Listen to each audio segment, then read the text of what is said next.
Thank you for joining the Nazarian Center for Israel Studies here at UCLA. We're based here, just a few feet down the hallway. I want to acknowledge Vice Provost for Global Studies and International, or Global Engagement and International Studies, Cindy Fan, who's here today. I'm going to have to introduce her again in a couple of days in Geneva at a conference, so I better practice. Thank you so much for being here. It's my great honor to welcome Dr. Levy, and I have the privilege of introducing Dr. Felicia Marie Knaul, who will be the moderator of today's event. Dr. Knaul is the Associate of the Chancellor here at UCLA. She is a distinguished professor of medicine and senior advisor to the Dean of the UCLA David Geffen School of Medicine. She is the senior advisor to the President of UCLA Health and Director of Global Health at the Johnson Comprehensive Cancer Center.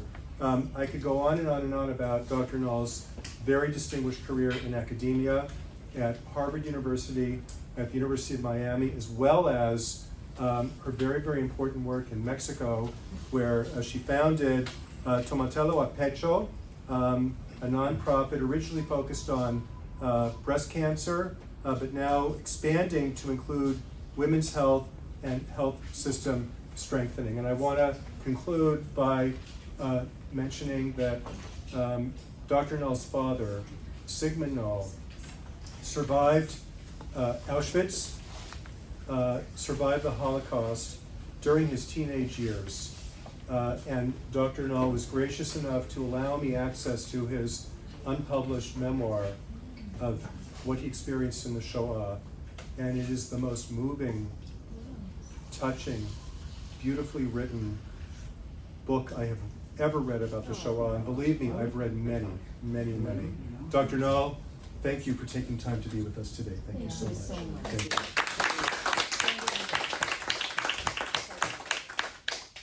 Before starting, one comment. Yes, please. I was the Surgeon General of the Israeli Army. And one of my, I think, climax were to lead a group in a thing that's called Witness in Uniforms. The Israeli Army sent about more than 100 officers to Poland for 1 week, for all the concentrations. And one of my very exciting climaxes were to lead such a group. And in every group there is a witness that survived the Holocaust. And my witness was a lady about 80-year-old. And she survived the Holocaust. Her father was killed in the camp. And she was survivor of the Schindler List. Her husband later was also. And the first moving picture was that we were in the Schindler factory. And she signed in the book of guests. But more than that, if you know the story, he went to Czechoslovakia. And the train of the men reached the new factory in Czechoslovakia. The women, by mistake, were brought to Auschwitz. And they went down of the train, and Mengele started to make his work. And then Schindler all of a sudden arrived and saved them. And we stood there on the ramp where Mengele stood and said, who is going to die, who is going to survive? And she was a lady with beret of infantry brigade Givat on her head, with about 100 officers crying and saluting her. This is the Tkuma. Yeah. This is the victory of the Nazi. And I can't forget. Sorry, I'm interrupting. It is an honor, and it is a pleasure, but it is also a tremendous responsibility that we are able to have Dr. Chezy Levy with us here. I want to thank the Nazarians and the Nazarian family, Sharon, and your mom, who maybe has been up for there are so many things that the Nazarians do for our university and our community that we spend many days of every week with the Nazarians somehow. It just keeps happening. And I thought, how does this happen? And it's because you are supporting so many things, including, of course, this center and Steve and all that we're able to do here. And having a space like this at the International Institute and with its director-in-chief, Dr. Cindy Fan, is an incredible opportunity for us, because what we're seeing here is that through this center and the work of our International Institute, we are able to look at any topic in the world because of what we know has been done and is being done in Israel, and we can share these lessons globally, and that's what the International Institute is about.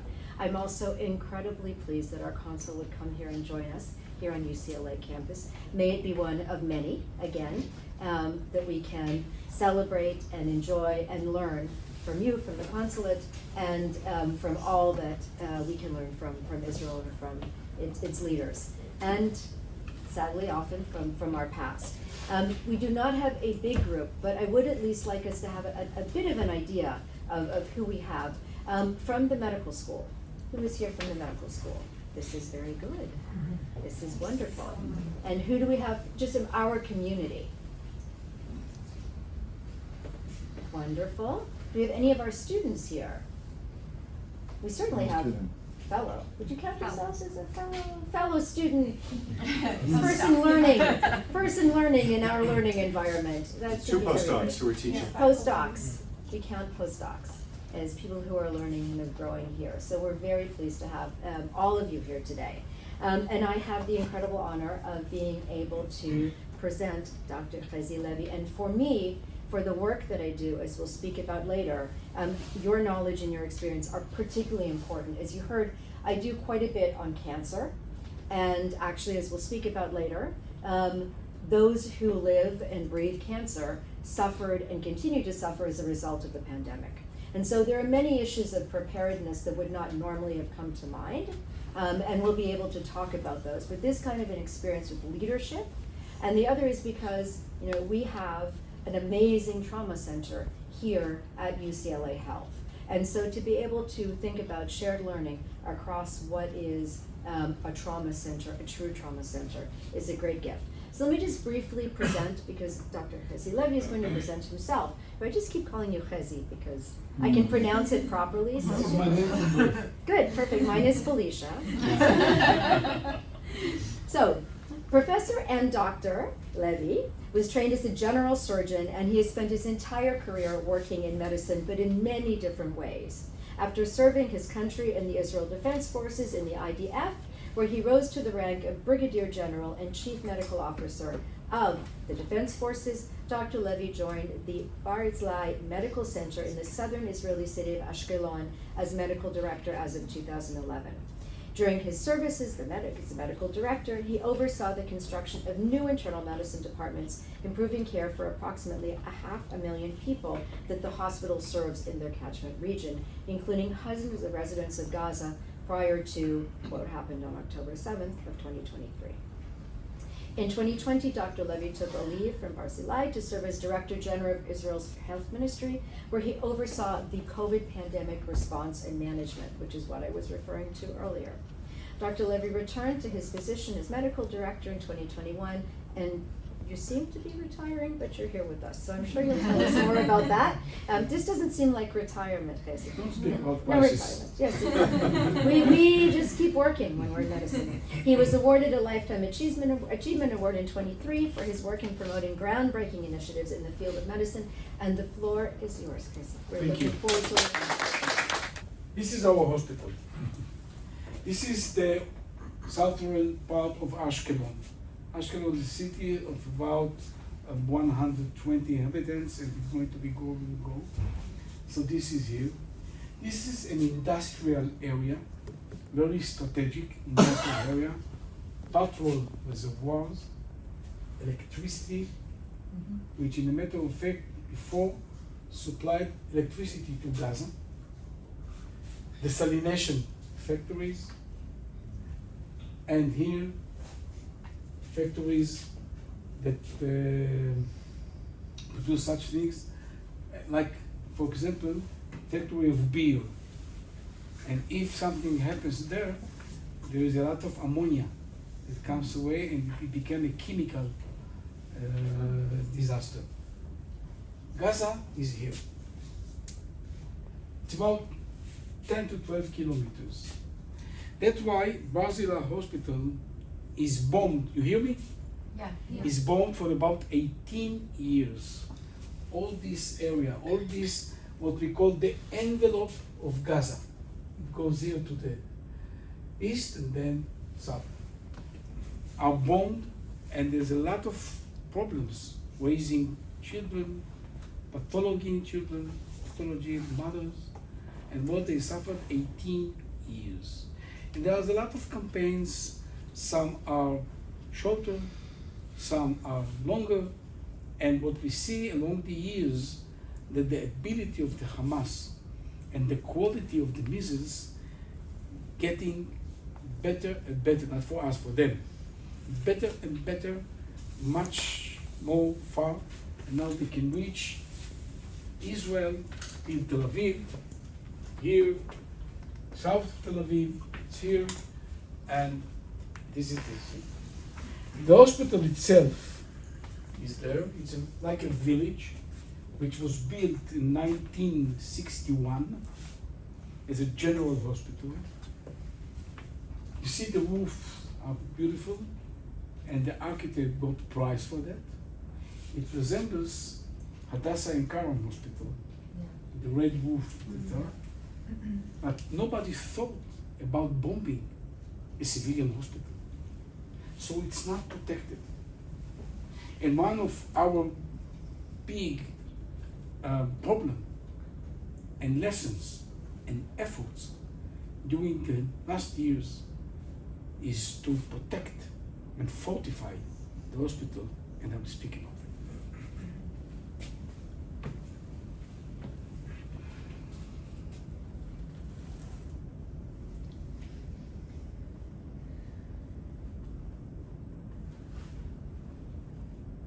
Let's see a video. They're trying to describe what happens on October the 6th.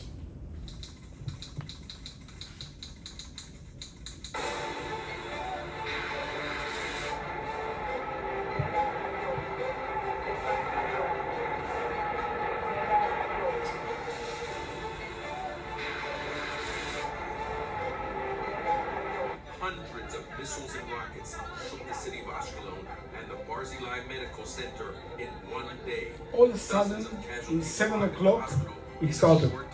Severely injured, victims of Holiday day, everybody is at home. We begin this hour with a Fox News alert.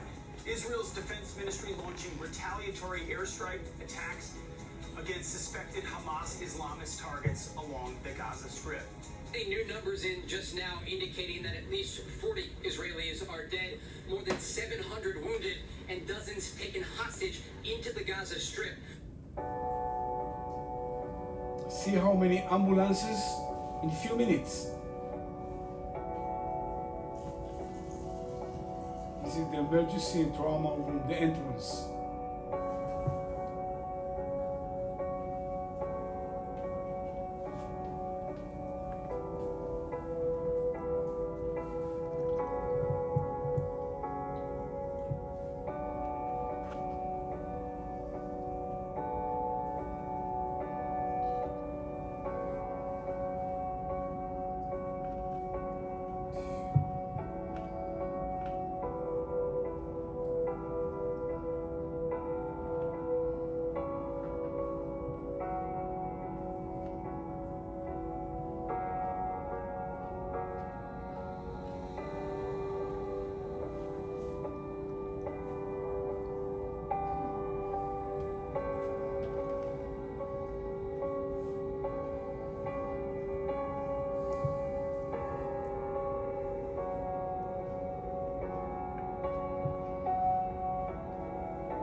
People looking after their relatives, they don't know anything about them. secondary evacuation to some hospitals in the center because we started to be full.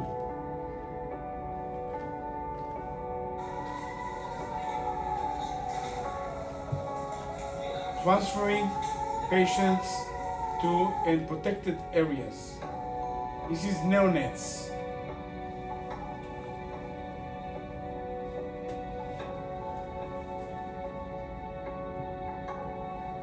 This is underground hospital, 280 beds.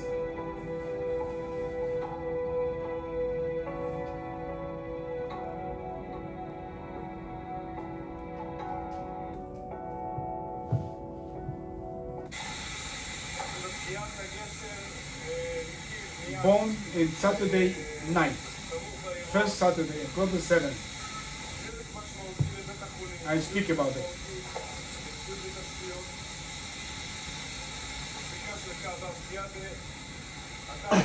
Remember the picture.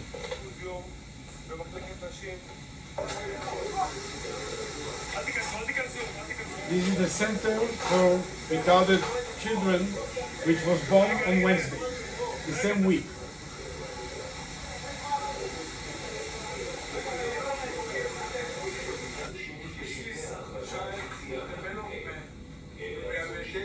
Center for children.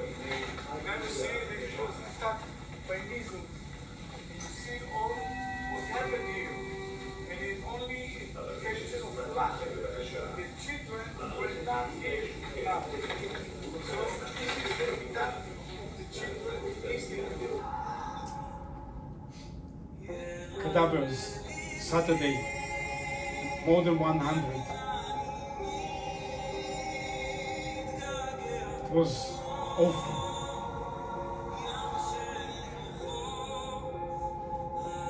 At midnight, we started to evacuate them to the cadaver center.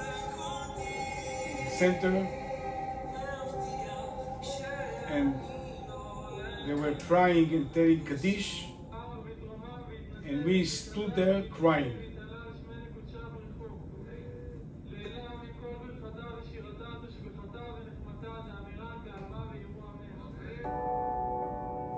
A lot of visits.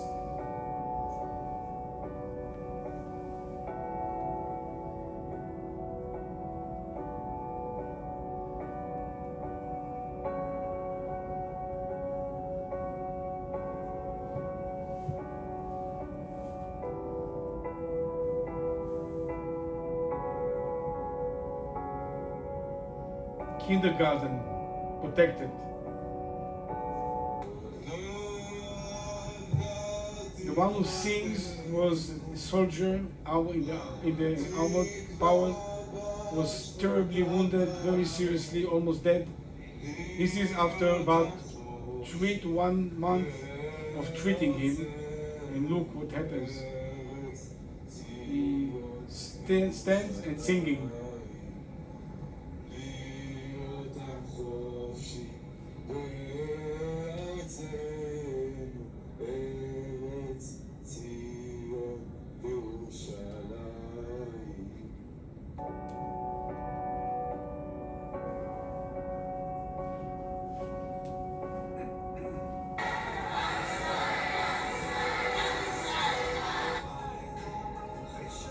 Another soldier, which was treated about 1 month after brought to hospital, almost dead.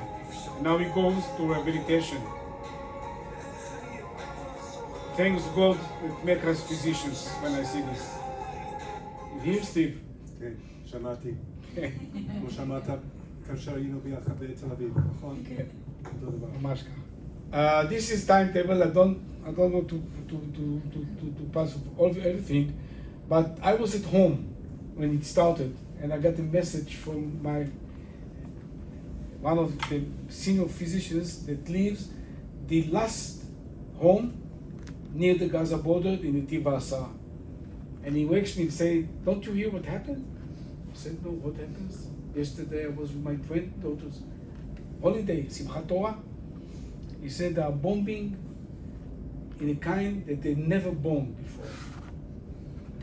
I understood that something happens and started to come and to prepare myself, and then I've heard about the famous Toyota with the terrorist that was seen in Ashdod, in Sderot, near the police of Sderot, and we understood there's something.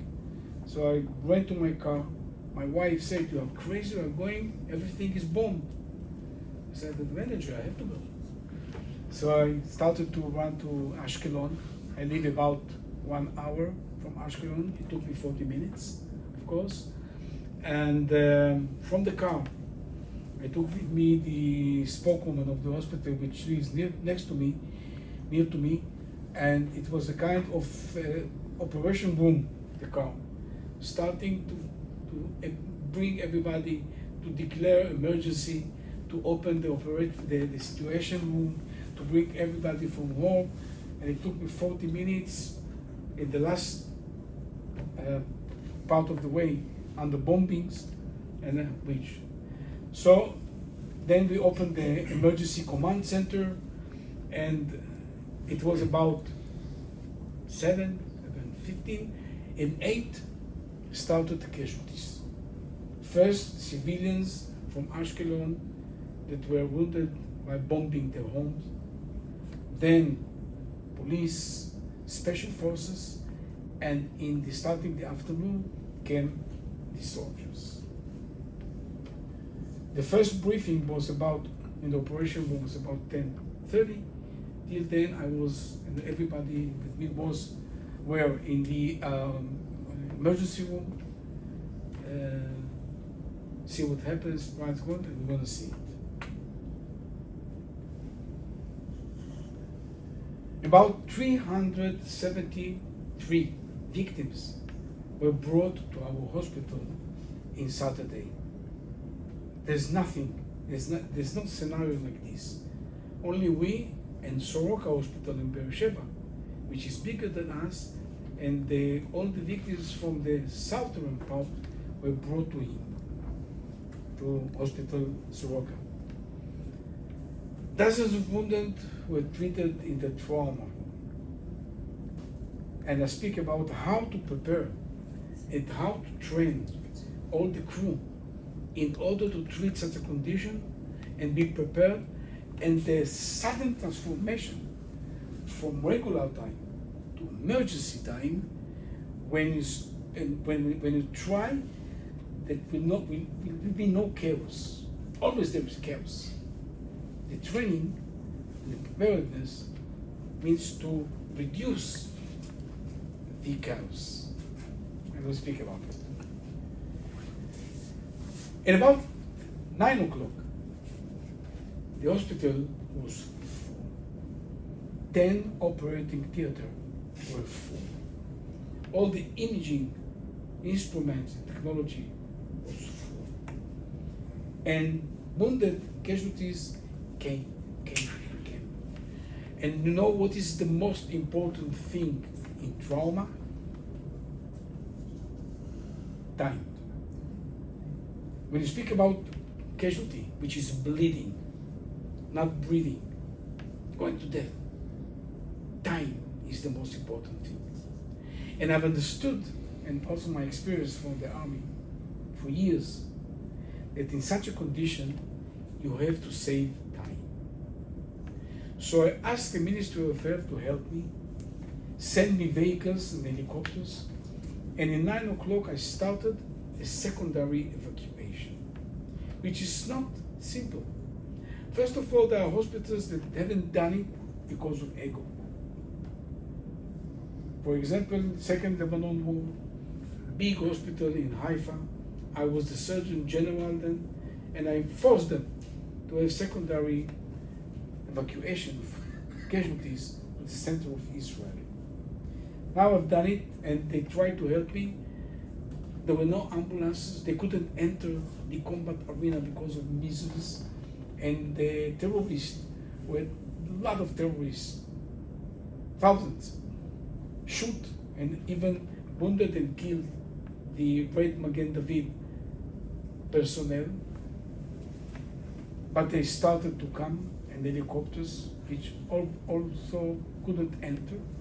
And we started, and we see that 60 wounded were transferred to other hospitals in the center of Israel, like Ichilov, Sheba, Bellinson, Safa Rufe, etc., etc.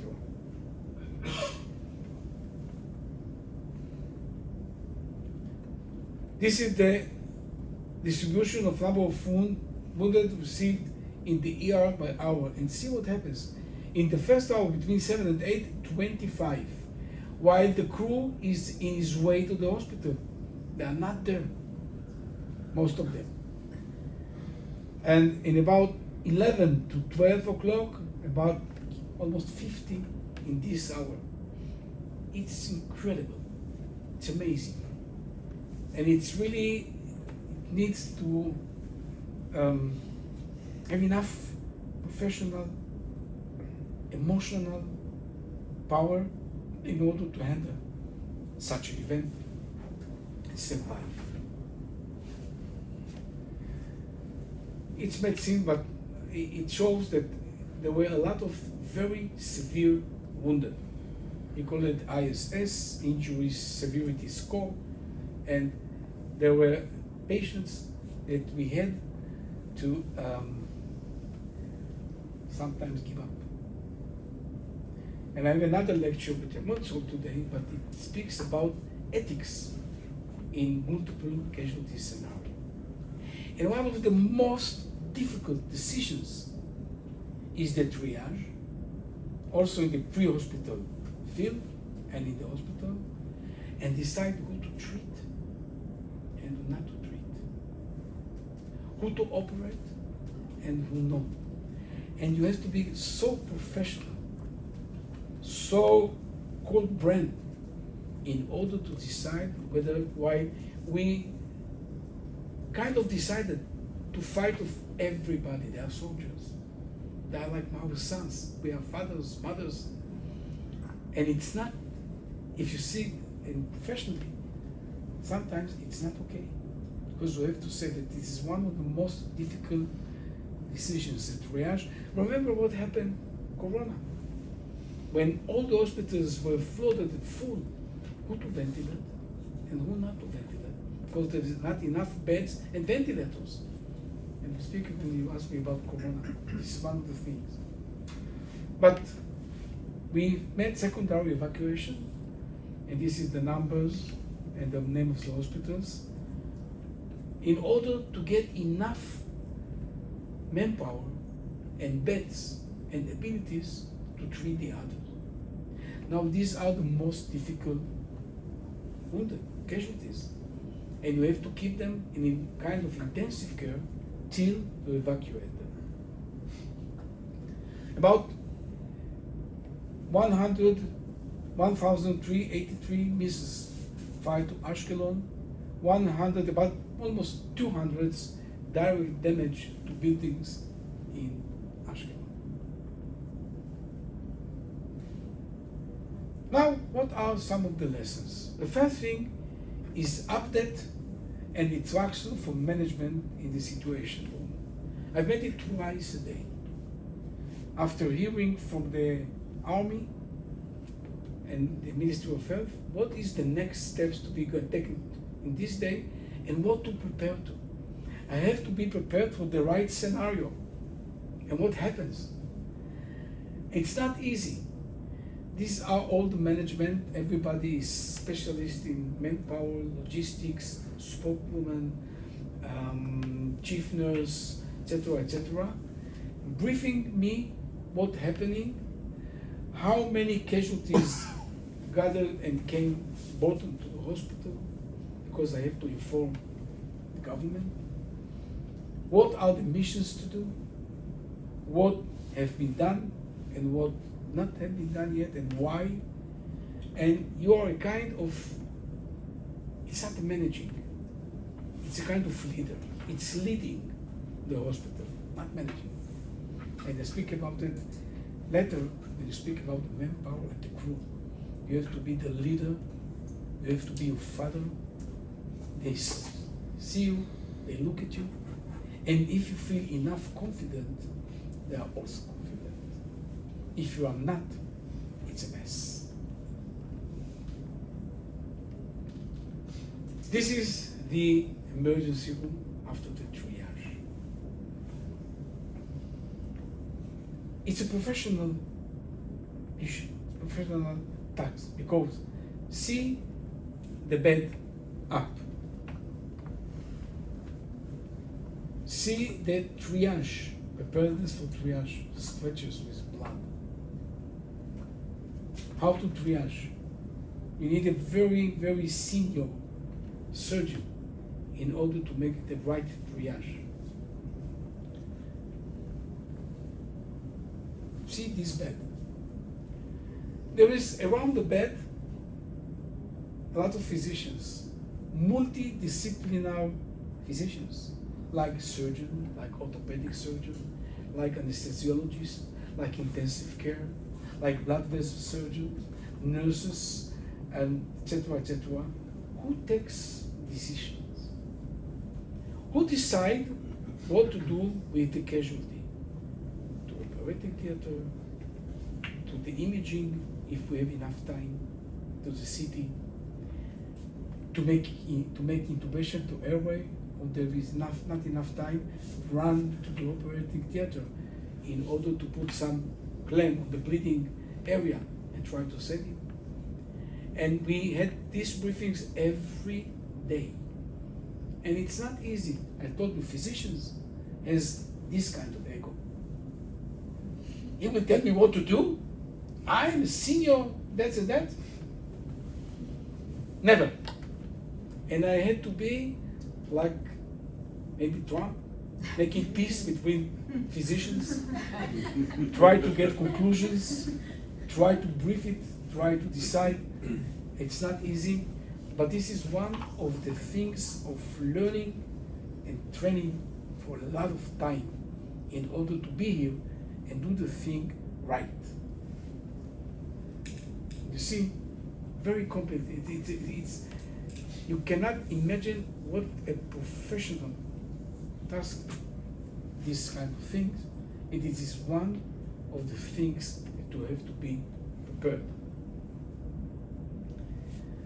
One thing, it's another lecture that I have, what happened in the field with the treatment of the army, medical battalions, medical echelons in the field, the pre-hospital.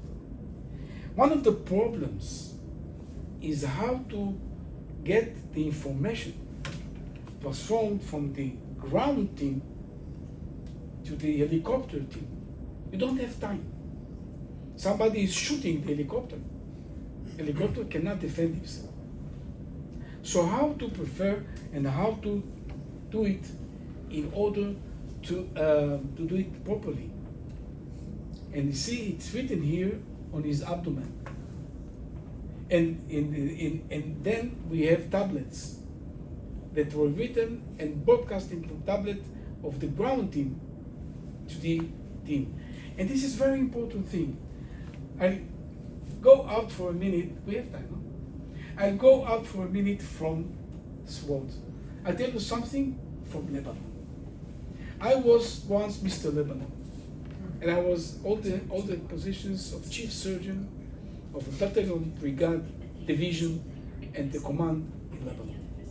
One of the problems in Lebanon, before we withdrew from Lebanon, is how to evacuate casualties, while Hezbollah firing the helicopters, and how to transform this information, which is very important.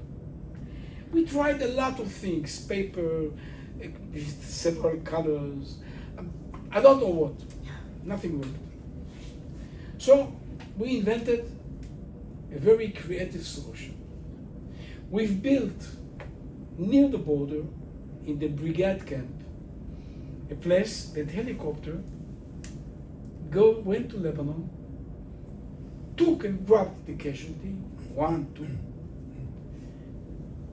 came after a few minutes to this camp, landed there, took out the soldier.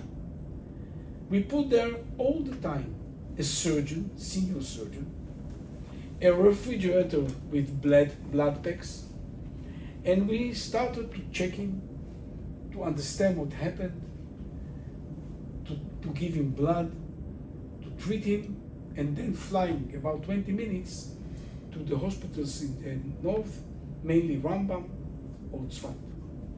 Genius, no? Till we understood one thing, that we are almost killed them. Because it took time. And we thought that when, after a lot of briefing and lesson, every soldier, with the air team, the ground team, me, I did it personally, as the commander of the thing. And we understood that when we go down and starting to take them out and see what happens and check them, etc., etc., etc., we waste time. And some of them came to the hospitals with the last breath. So we had the courage and canceled it. But still there was a problem. How to let the team that is waiting in the hospital for about 20-25 minutes flying? How they know what happened? But it's in the hospital. And in the hospital you can get definitive treatment. So now here you see it's written, and it's one of the most important things, and it's because a lot of training and preparedness to do so and to understand and to sometimes read it write it on a tablet nowadays, which we didn't have in 83, 84, 90s, we didn't have it. Secondary evacuation by trooper. One of the patients that you saw in the movie came with almost amputation of the two hands. That's like that. We don't have microscopic surgery in our hospital. So we stabilized him, and I got a decision to send him immediately to Sheba, which they have a microscopic hand surgery. He plays now basketball. Wow. And see the decision, how it's important to be involved in everything. And this is the Helicopter Is it landing the helicopter landing area Helipad. in the hospital, Helipad. yeah, which was bombed. And you see, it was bombed from Gaza, while the helicopters were here.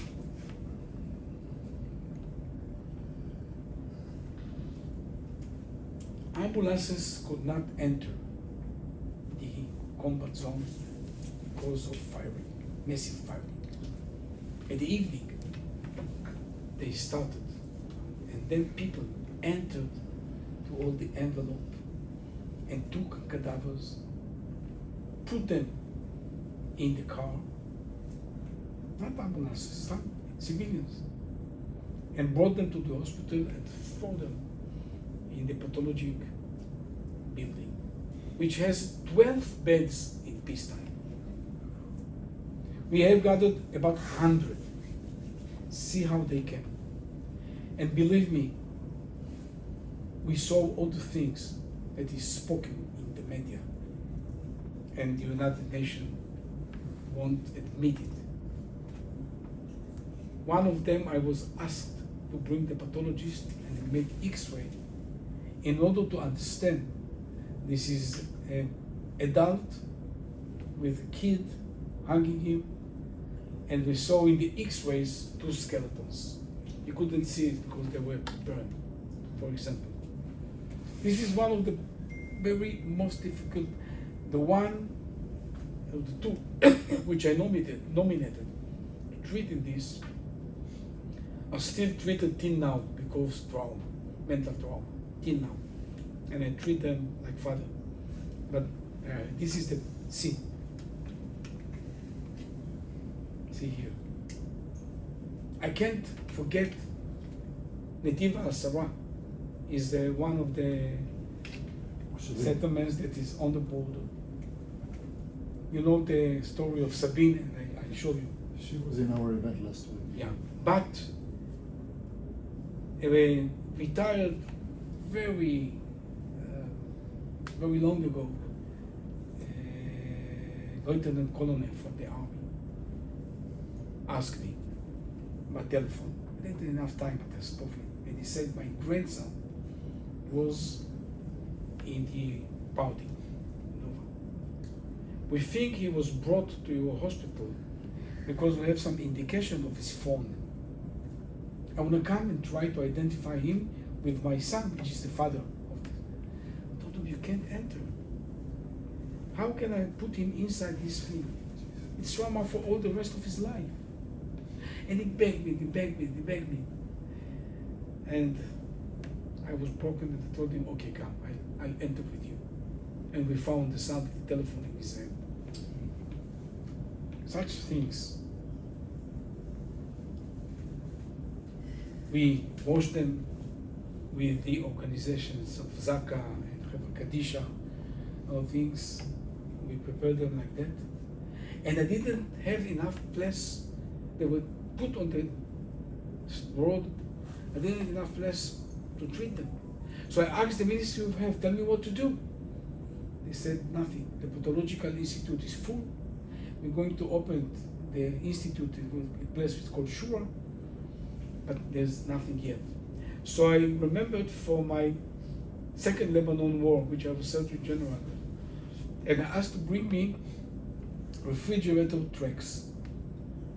And they brought me 4 tracks, and I started to put them in the tracks.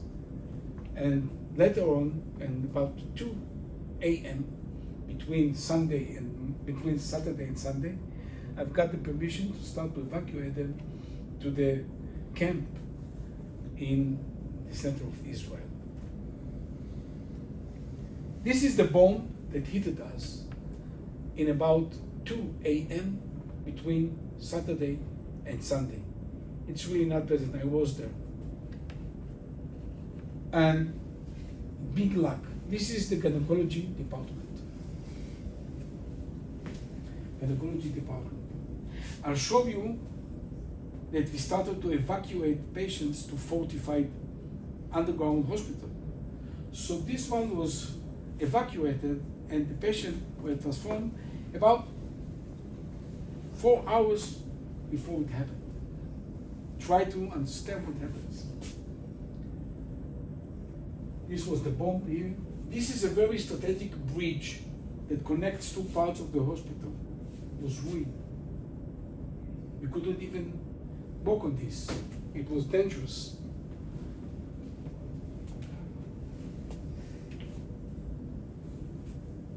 This is, we had in Protective Edge in 2014, we had this operating theater which was not fortified. And we operated there soldiers and casualties. Now it's an ambulatory for daycare surgery, and it was ruined also. This is the gynecology, and this is the bridge. It's awful.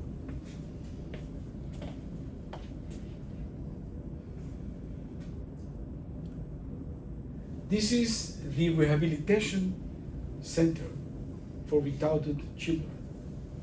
It was bombed on Wednesday. And lucky that we stopped every ambulatory activity of the hospital. So there were not children there. Otherwise it was massacre of children. And it was one day after Israel was blamed of bombing the hospital in Gaza, which few hours later it was proved that it was a missile of Islamic Jihad. It was misshooted. So this is the place on Wednesday. You see, it tried to happen. And I all of the war, I understood that I'm kind of ambassador of Israel to show the picture from Israel, not only from Gaza, which is awful, I agree. This is war. So I stood there and explained what happened. You saw it in the video. This is the bridge now. But it was this way after 3 months. I wanted to prove, first of all, for the hospital crew, the resilience of the team, that we are strong. We won't be And I want to show them that they can shoot and destroy stones, but not our soul, not our dedication. And that's why, in an unbelievable way, everybody that looks with public hospitals and the process of building, it takes about 2 hours, 2 years. It took 3 months. We raised the money, and we thought, and this is now, and it was like sunshine in the eye of the crew when they saw it. Another thing is fortification. We are near Gaza, and we have to fortify the hospital with no budget, especially what I call the pathway of the casualty, like emergency room, imaging department, operating theater, intensive care. This is the way. And if it's not fortified, you can't work. I remember in Protective Edge in 2014 that we didn't have these fortifications. And the crew stood there working, operating. What can you say to women in the middle of delivery that there is red color, siren, and bombing? You can't stop it. The baby won't go back. What do you say when you make catheterization and the catheter is in the heart? There is red color. You don't leave it. You stay with it. You see what happened in the operating theater. So we started a process in 2014, and those who visited our hospital can see that it's a new hospital, fortified. And this is an old building, but this is what we call the surgical building, with an underground hospital with 280 beds which are prepared. Not a parking lot which is converted. Hospital. Some of it works in regular time. Above it, one of the most beautiful and big emergency room with 75 beds, with 5 trauma positions, beds for adult and children, and an imaging department, which is close to it because imaging is very important, fortified, 2 CTs, MRI, ultrasound, X-rays, etc., which is just there. Above it, new operating theater. This was my dream as a surgeon, general surgeon. And 10 operating theaters, the most technological, beautiful, and fortified. Instead of 6 old beds not fortified of intensive care, 12 beds in a new technological intensive care fortified, and 6 beds for intensive care pediatric. And this is all raising money, funds, no budget. I called in every governmental office in order to get money. I went to America, to Europe, everywhere to get money, and we raised money, and this is the building. And I retired for 5 months. The last project, which I dreamt about and talking about since then, is opening a new neonate department and intensive care for preterm neonates with 36 positions, intensive care, fortified, one of the most beautiful. So we won't have to run with these neonates in incubators, and it's not only the life of the neonate, it's the life of the physician also, and the heart of the physician that does it. One of the great persons who give us donations here is from Los Angeles, is from Orange County. His name is Samson. If you know him, it is his donation.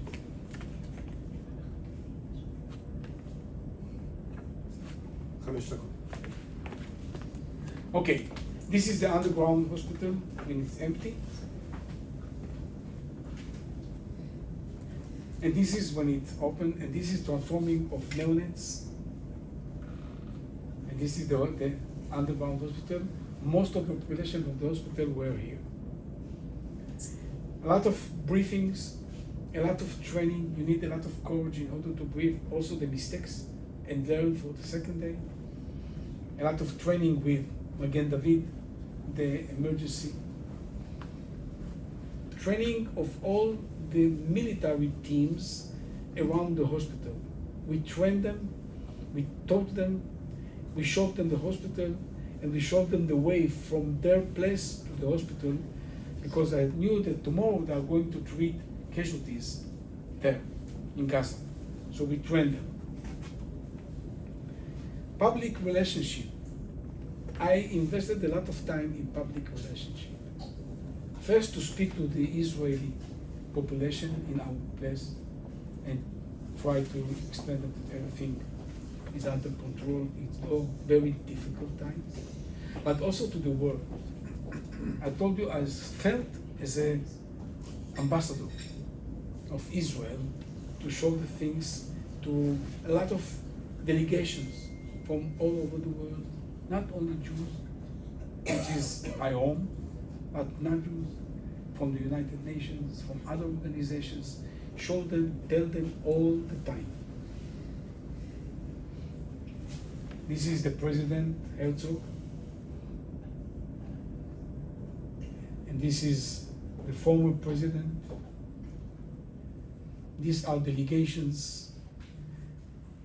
The most important thing, most important thing is this stuff. You are a leader. You have to take care of them, about their experience, about what they see, about their fears.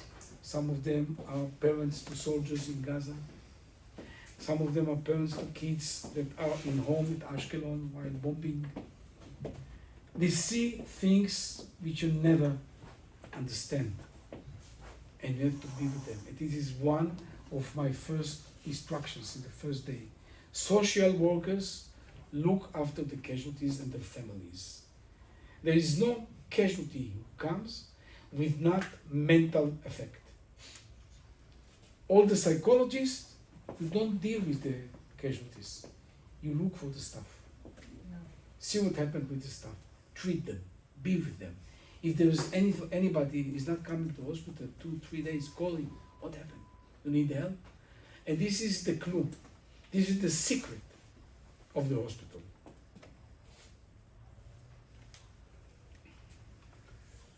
I want you to see this.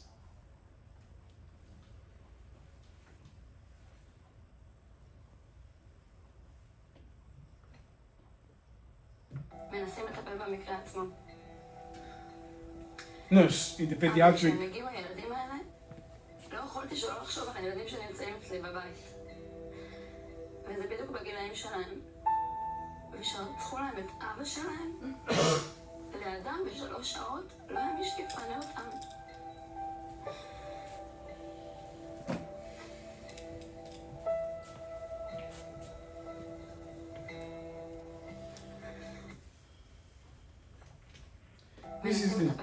This is the stuff.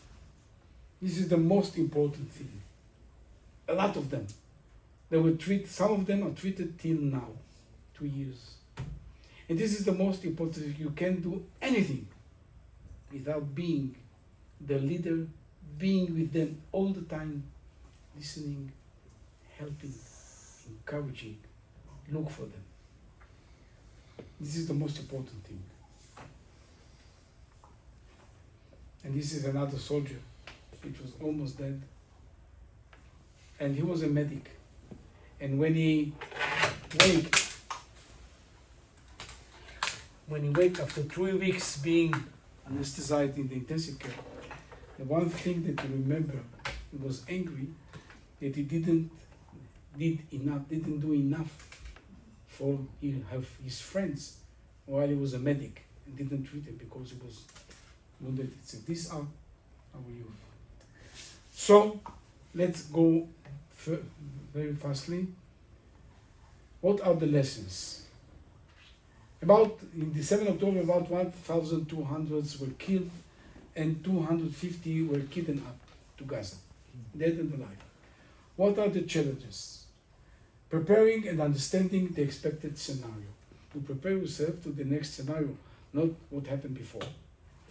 Extensive training and practice. I'm running because I can speak about everything about 1 week.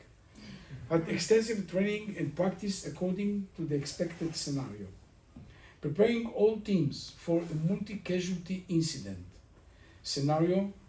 This reduces the chaos that can be in such an event and do it for years. We make drills, we make trainings for years.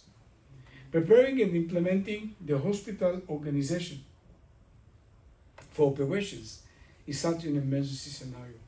How do you do it? How do you transform from regular time to this time? What is the place of everybody? What is the role of everybody?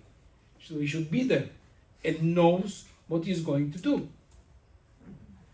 Preparing professionally, training all teams, this is about medicine, professionally, how to do it. Rapid transition from routine to emergency mode. A lot of lessons, how to do it, a lot of drills, a lot of trainings, several times a year.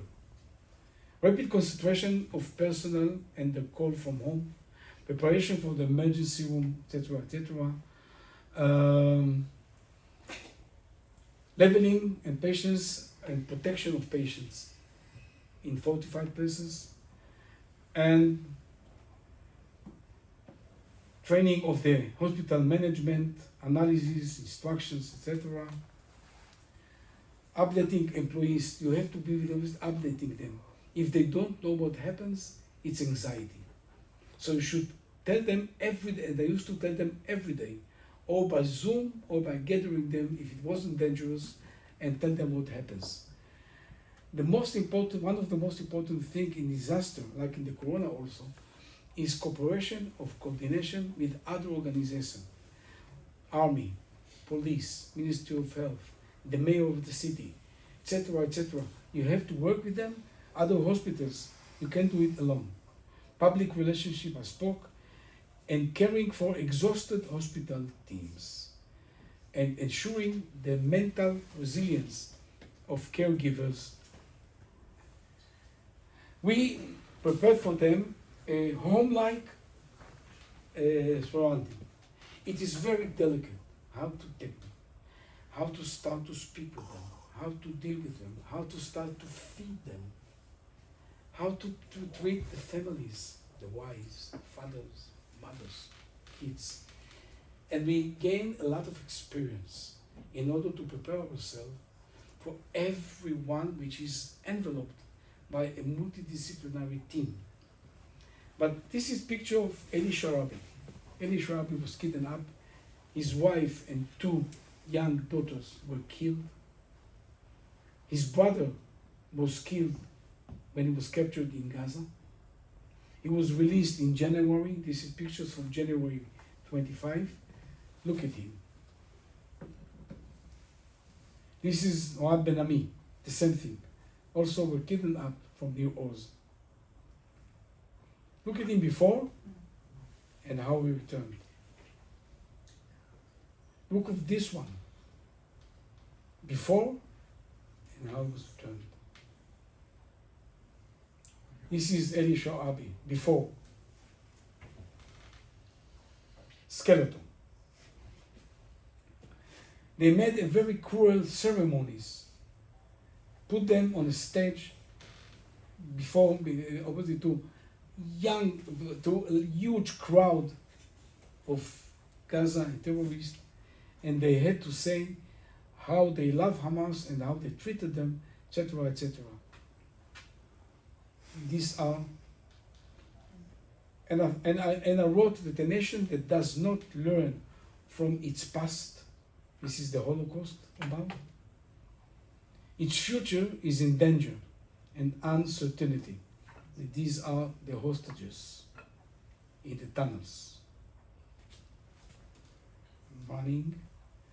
These are the ceremonies they have to undergo. These are coming from hospital. These are in my hospital, which was ready a special room for them. You have to prepare multidisciplinary, the circle of team and all the preparedness. And you see, this is hospital, yes. It's a kind of living room, a kind of welcome room, not hospital, in order to welcome them. And we'll go. I'm not speaking about all we learned about physiology and all the implications, but it's very, very important and interesting.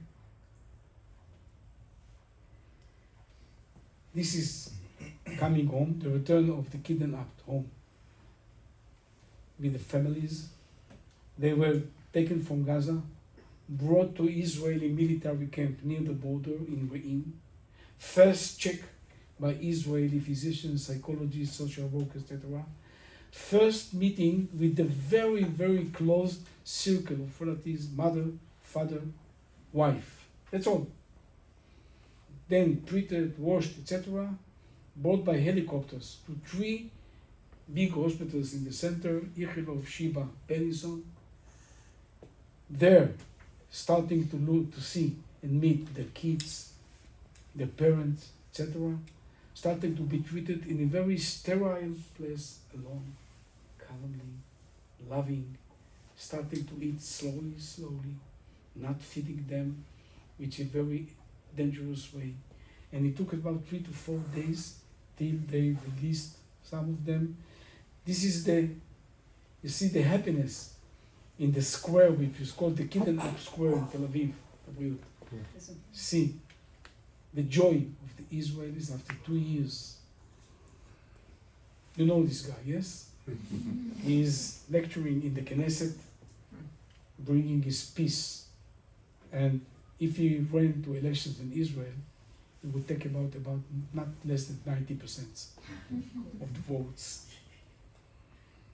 See them in the helicopters, and to see this was written after 2 years. There are no live hostages in Gaza.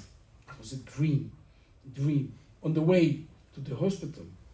And the other thing was written, all 20 released hostages have arrived to Israel. It's a dream. Nothing like a mother's love. Nothing like family. And you see them the first meeting. This is Matan Zegauker, his wife, his mother, which was very active in the fight for bringing them back. This is families, and this is Elkanah Buchbut giving a hug to his kid. And we saw it at home, just crying, nothing else. Maybe it's return of humanity, maybe it's return of hope. So God bless Israel, God bless America, and thank you for the opportunity to speak in it. We cannot thank you enough for sharing with us here. And I know you said you couldn't keep going. You could have kept going. I think no one would have stopped you. And none of the questions that were prepared for this. The photo of the Holocaust and the hostages is exactly what we have to bear in mind, and think of what we can learn from so many others. The question I wanted to ask, and I have two, but one is, how are you preparing to go back to regular times?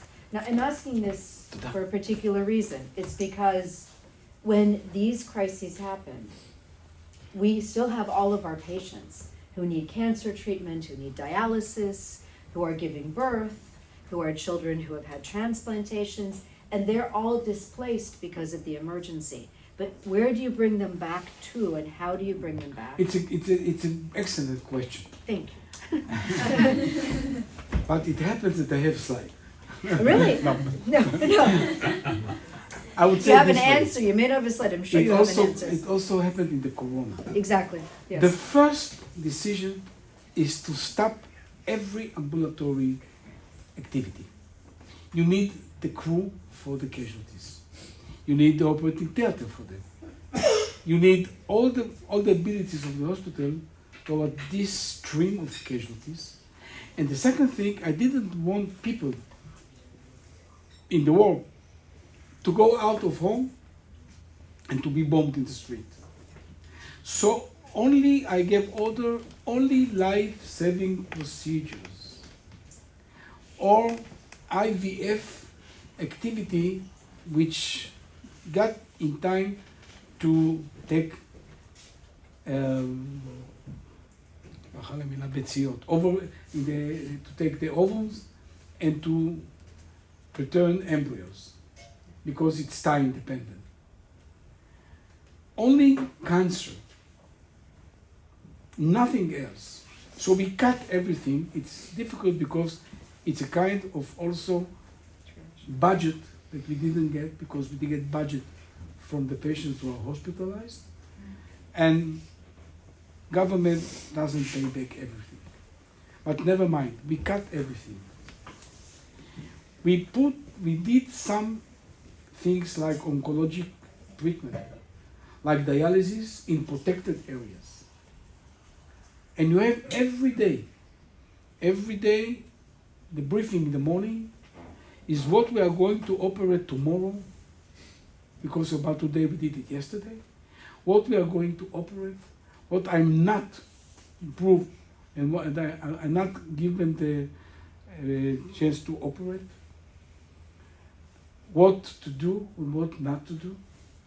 And when it started to be much more reasonable, less bombings, and some agreements, we started to get back the patient because it's not fair. They have to get also treatment that you can't give them, like in the corona when the hospital was flooded with patients, isolations, etc. How could I treat them? People died at home. People were dying from CVAs, from heart attack, even simple things like appendices didn't come, like appendicitis. So you have to treat them. It's the ethical things that you owe them, but still you have to keep them safe. So it was day-to-day decision in order and in accordance to what happens in the war. So I think many here are not physicians, but so imagine that you are in chemotherapy. And this means that you depend on a weekly infusion, and suddenly you cannot get your infusion. And what does it mean to miss your infusion for a week, for 2 weeks, for 3 weeks? And what does that mean for your survival? So it's a kind of triage, no, Chezy? Yeah. But a triage of all of the other patients. But the crew pushed me all the time in order to treat. Yeah, and that's impressive. All the time. You have to treat them, you have to treat them. And sometimes I didn't have any choice, just to treat them. Yeah. And to see how can I do it. Because we lose patients after the pandemic. We lose patients after the crisis. We have worse outcomes on cancer. We Right. have diabetics who lose a limb, who lose, hopefully not in Israel, but we see this in other parts of the world because they could not get treatment. So it's not only the casualties you see on that day, it's all the long tail of loss that goes on in the system. Unusual question that I actually was not planning to ask. What did you do about organ donation? You must have had a huge number of immediate organ donations. There were two things. One is organ donation, but most of the casualties came too late for taking donations. The other thing is take sperm from the soldiers, and it is a very legal question.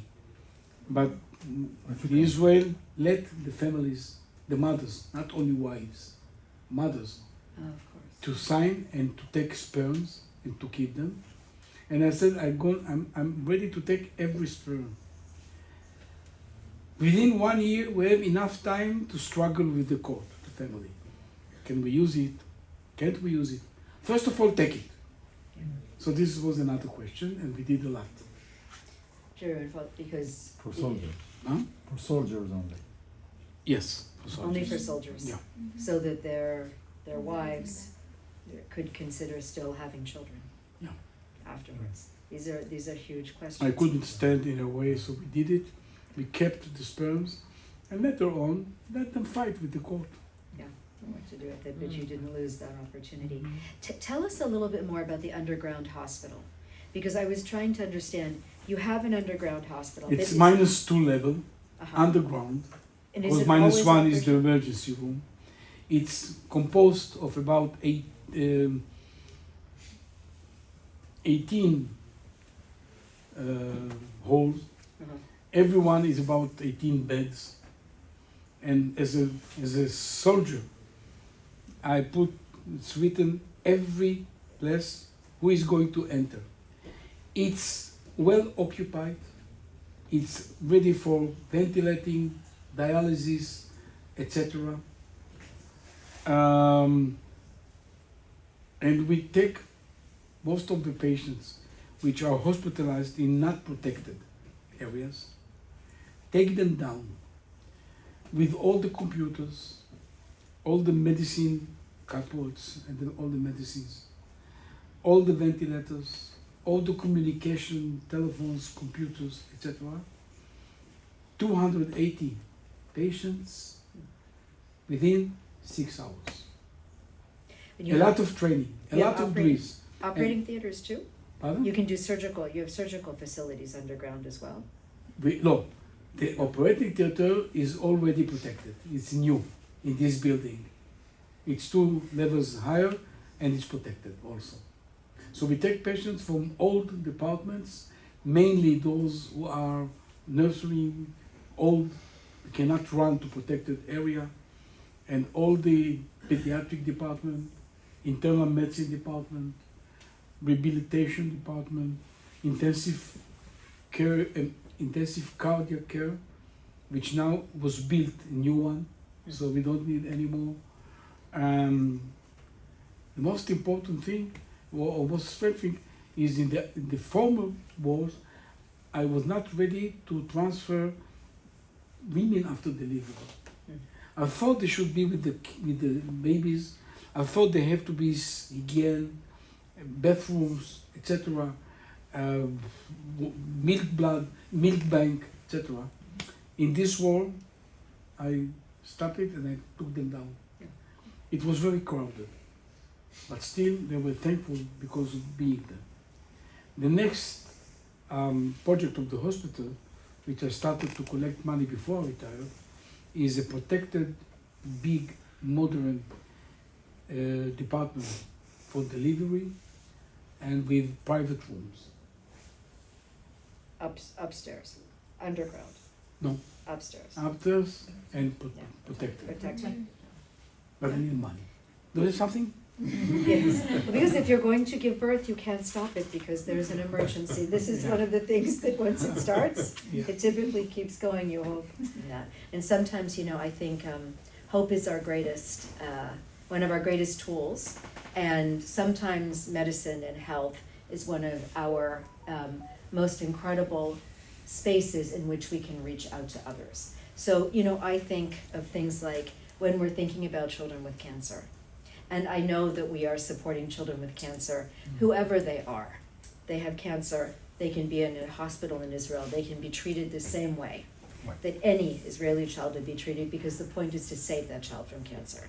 And I think if we can come together in those spaces where medicine gives us a very, very special way to be able to bring about peace and think about, a higher order of humanity, we should take that. It should be take that on. humanity and compassion. So with that, those are the best words, you see. There I will take the last word. Thank you, Chezy, thank you for doing that. Thank you.